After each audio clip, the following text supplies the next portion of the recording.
You know, Thursday mornings usually bring a nice, calm anticipation for the weekend.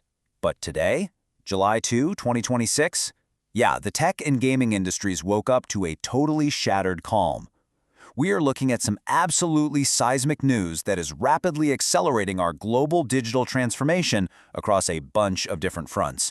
Welcome to this explainer, where we're going to break down the massive shifts happening right now beneath our digital feet, shifts that are literally going to change how we play, how we connect, and how we secure our future. Okay, let's dive right into this. Here's our agenda for today. 1. End of physical gaming. 2. The space internet race. 3. AI governance and cybersecurity. And 4. Navigating the digital shift. Section 1. End of physical gaming. So we're kicking things off with what is easily the most visceral consumer-facing story of the day. In what's honestly a watershed moment for the entertainment industry, Sony Interactive Entertainment has made a historic decision. They are officially discontinuing the production of physical PlayStation game discs for all new titles, starting January 1, 2028. Now you might be wondering, why now? Well, we have to look at the data driving this. When you look at PlayStation's 2025 sales split, a massive 78% of their sales are already purely digital. That leaves physical media with just a 22% slice of the pie. The reality is, with 320 million active PlayStation Network users driving $18.5 billion in digital revenue, Sony isn't actually forcing a new trend on anybody. They're just formalizing a transition that we, the gamers, have already made. But here's the real so what of it all, the financial reality behind the scenes. By eliminating the manufacturing, the packaging, the shipping, and the physical distribution of all those discs, which normally costs about $8 to $12 per title, Sony isn't just pinching pennies here. This translates directly to a projected 15% net profit margin increase on games. That is a staggering financial incentive to shut those disk drives down for good. Of course, for game collectors and anybody stressing out about the impending PlayStation 6, this news has caused some widespread panic. I mean, entire subcultures are built around game preservation. Addressing this directly, Sid Schumann, PlayStation's Senior Director of Global Content Communications, put out a statement to calm the waters. He assured fans that existing physical games will continue to function. It's a comforting thought for sure, ensuring that the legacy libraries sitting on your shelf right now aren't going anywhere, even if the next generation of consoles ships without optical drives. And we're already seeing the ripple effects of this digital acceleration hitting the market.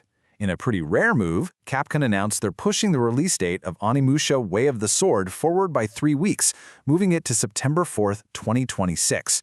This is a brilliant strategic play to dodge the heavily crowded late September physical and digital rush, ensuring their game doesn't just get totally lost in the noise of a rapidly consolidating market. And this brilliantly illustrates the ultimate trade-off we're making as consumers right now. On one hand, the pros of this digital shift are undeniable, right? You get instant access at midnight, seamless background updates, and you never have to worry about your local store being out of stock. But look at the cons. We're facing the harsh reality of losing true ownership. You can't resell a digital download. You are entirely dependent on having a solid internet connection. And at the end of the day, you don't actually own the game. You merely hold a license to use it. Section 2. The space internet race. While the gaming industry is completely revamping its distribution models, the actual physical infrastructure of our digital future is literally being built right above our heads. So let's shift our gaze upward to the escalating space internet race, where we really need to separate some wild internet rumors from absolute reality. Let's start with the rumor that absolutely set the internet on fire this week. The Wall Street Journal published a bombshell report claiming that SPACEX was building a handheld AI-powered smartphone to rival Apple, supposedly featuring a proprietary OS and tech from Elon Musk's XAI startup. It sounds like the ultimate tech disruption. But, as you can see by the rumor reality meter, this is heavily skewed toward fiction.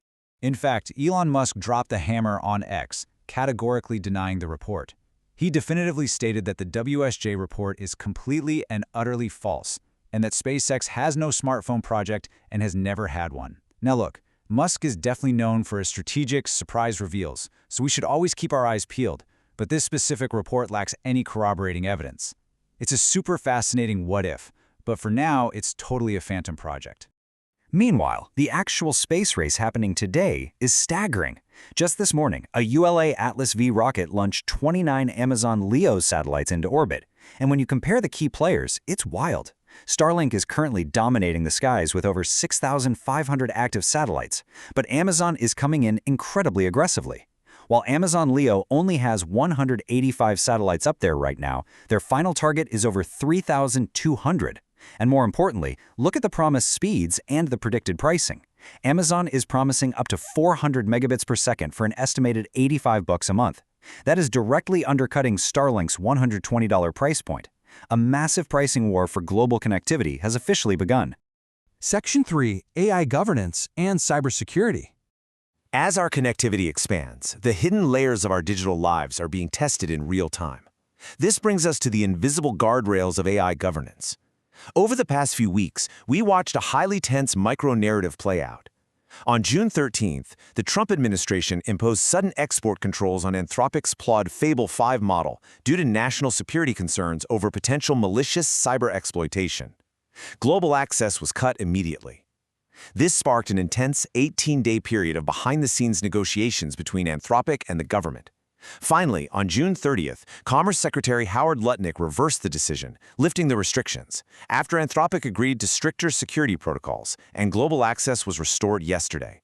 It is a perfect example of government scrambling to regulate AI on the fly. And honestly, those security concerns are not unfounded at all. Let me define a term that has the entire cybersecurity industry totally on edge today: Pre-Auth RCE, which stands for Pre-Authentication Remote Code Execution. This is a maximum severity vulnerability that requires absolutely zero user interaction and zero authentication. It means an attacker can completely and remotely compromise a system without you ever clicking a link or downloading a sketchy file. Now, what's really interesting about this is how it's playing out right now. Adobe just rushed emergency patches for 7 of these critical flaws, which are rated at the absolute highest possible severity level in their Cold Fusion and Campaign Classic products. I know this list of CVE vulnerability codes looks super technical, but the macro takeaway here is vital. These are systems used by government agencies and massive financial institutions. These 7 flaws represent critical infrastructure threats that demand immediate, non-negotiable patching across the globe. Section 4. Navigating the digital shift. So what does this all mean? How do we process a day where physical gaming dies, space internet launches, AI gets regulated, and global security systems are patched, all at the exact same time? Well, we have to pull all these threads together. These aren't isolated events, guys. They are interconnected gears in our rapidly evolving digital world. And the financial implications of this interconnected shift? Astronomical. Morgan Stanley projects the global space economy will reach $1 trillion by 2030, with satellite internet driving roughly 40% of that growth.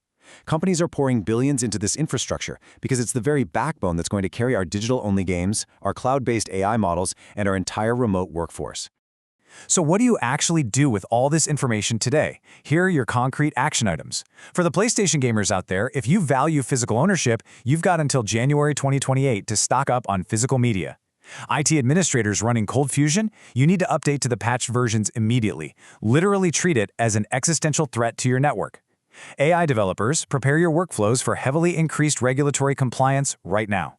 And for the rural internet users, keep a very close eye on Amazon Leo's commercial rollout because a major pricing war is coming your way. We are literally watching the architecture of our future being built in real time. From the games we play in our living rooms to the satellites orbiting above our heads, the friction of physical reality is being smoothed into a purely digital stream. But it leaves us with one final, profound question.